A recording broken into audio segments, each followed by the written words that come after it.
then that big change on the sun happened.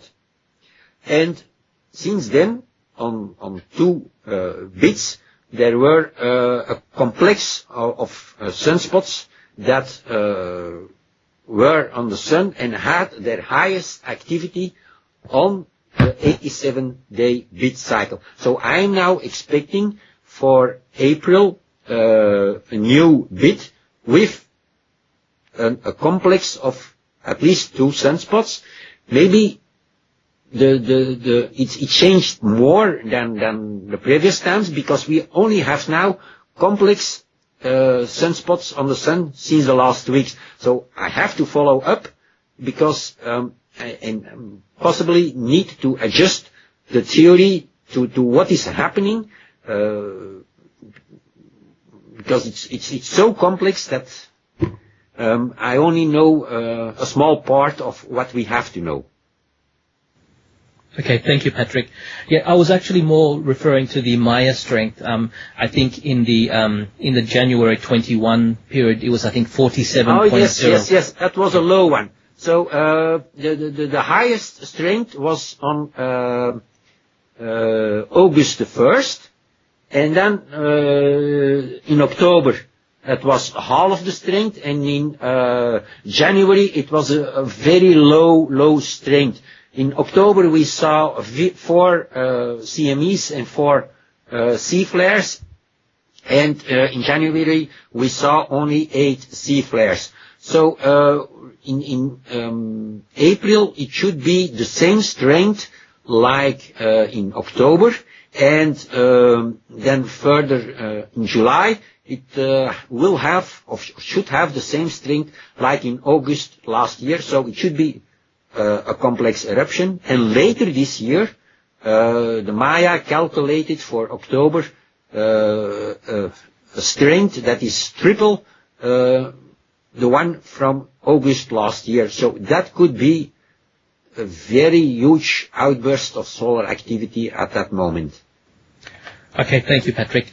The reason I ask is that Cliff High of the WebBots work, there's a reference to a data gap in March 21, 2012, where the data drops to a fraction of 1%. Some people might think of that as maybe die-off. We don't know what the answer to that is. Interestingly, I noticed that around March 21, 2012, the cycle 3 starts on April 3rd, 2012 with a Maya strength of 225.8652. Is it possible that a major CME or CMEs occurred during cycle 3 that could cause considerable damage to Earth and its electronic infrastructure, even far exceeding the Carrington event in 1859? Well, that is possible, but that is also possible this year in October. So, but that is not the only possibility. At any moment in time, we can have an event larger than the Carrington one, because the solar cycle is going up, and the Carrington event happened when the solar cycle was going up. It was in the middle of the upward movement of the solar cycle, the Carrington event. So we are now going up. So later this year we are somewhere in the middle. So that could be the highly dangerous phase for the next event, and I can't predict what is going to happen. We have to follow up the strength of the cycles, and we will know more in July of this year. If it's still going the same way like the previous ones, then it could be indeed a very devastating event later this year or in March next year. Yes, thank you. And so the one that you talked about in October 11th, I think it's got a strength of 223.6. Now, how worried are you that the system might collapse before the pole flip occurs, particularly in terms of your survival strategy? Well, we are trying to push things together. In the Spanish survival group is already ready. So, but we are not ready yet. We are trying to be ready against October. So, but not that many people are in our group. So I would say, if there are people interested in surviving, do your best, because it is possible that later this year in October everything breaks down and then you can't do anything. If there is no electricity, then you are lost completely. You can't move, the cars won't drive, there is no TV, there is no telephone, there is nothing anymore, so everything will break down completely, and then the chances for survival are so small that I don't think many people can survive that. Of course, in Africa, where they don't have electricity, there won't be a problem. In India, where they don't have electricity, or in the high mountains, there is no problem. But I talk about our civilization. I talk about Europe and the United States and Canada, Australia, and so on. We are the highest vulnerable for such a thing. And there is an official report from the United States government that if this happens, a Carrington effect, that 90% of all Europeans and Americans will die within 1 year.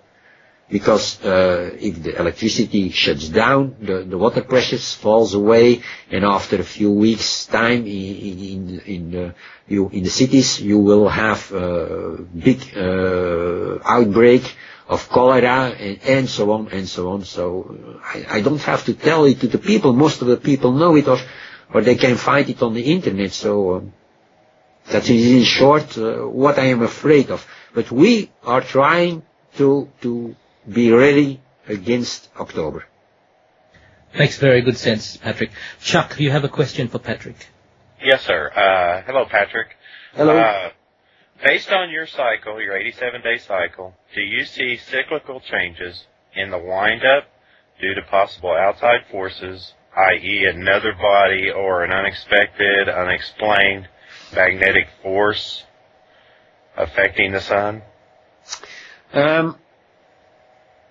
As already said, the theory is highly complicated, and I need the help of a lot of mathematicians to find out why sunspots are there. According to what I think and what I have found in the Dresden Codex of the Maya, the sunspots are related to the movement of the planets, especially the big planets. So there should be somewhere something be found that if there is a sudden position of the planets, that we will have then sunspots. Because the reason is that in the Dresden Codex of the Maya, the sunspot theory is related to the movement of the planets. And at the end of 2012, the big planet, Jupiter, is not far behind the Earth. So any solar event will be mostly directed to the Earth. And that is what the ancients knew, and that is what we have to find back. And that is mostly the problem at this moment. Thank you, Patrick. Odison, you have a question for Patrick. Do you believe that the larger winding reoccurring cycle occurs with this severity? And what I'm really asking about is, with the size of the 2-kilometer waves that you're predicting, how do you reconcile that and the fact that they would overrun the continents with the genetic diversity of land-based creatures? And I'm talking about animals with small numbers, small habitats, no ability to fly or swim, temperature or chemical sensitivities, super specialized plant diets. How is there such diversity in the genetic sphere? Well, that is easy to explain, and it depends on the solar activity. When such an event happens, there is a large wave of X-ray flares and other rays that are very short, like ultraviolet and so on. And they kill a lot of animals and plants because of the intensity of it. It's a bit like an atomic weapon, you can say. But because of the atomic rays, then the plants and the animals change very rapidly. So the last time that we had this cataclysm, 11,800 years ago, there were 50 large animal species that died out, and like giant beavers, lions that were 50% higher than now, and so on. But also there came other animals and plants in existence that didn't exist before. And that is what is going to happen again in 2013. A lot of plants that have or survive the wave of rays from the sun will blossom again, but they will look otherwise, just like animals. So, and possibly even people. But there is also another thing. There are animals and plants on the earth that exist for a very long time. So if you survive without being harmed by the rays of the sun, then you can exist for a very long time. But this is not happening that much. It's more like recreations every 11,500 years. It sounds like you're saying that there will be parts of land that will remain dry. Is that correct? No, almost the whole world will be covered by a tidal wave of around between 1.5 and 2 kilometers height. Most of South America and has very large mountains, and it's very difficult for the water to go over it. So there will be a much higher tidal wave than in let us say Australia or somewhere else. So the highest parts of Australia, they could be saved from the tidal wave, and the animals and the plants that survive there, they can spread again out, and after a few hundred years it will be full of life again. Just take an easy calculation. 2 people survive this cataclysm, and after 33 years they have 4 children, and 33 years later they have 8 children, and then after 100 years there are 16 people on the earth. Now my question is, if this goes on and on, how many people are there after 1,000 years? And most of the people will be surprised, but after 1,000 years there are 1 billion people again on the earth. So when you start only with 2 people, and you have only 16 people after 100 years. So in reality it goes even faster. If you have plants and animals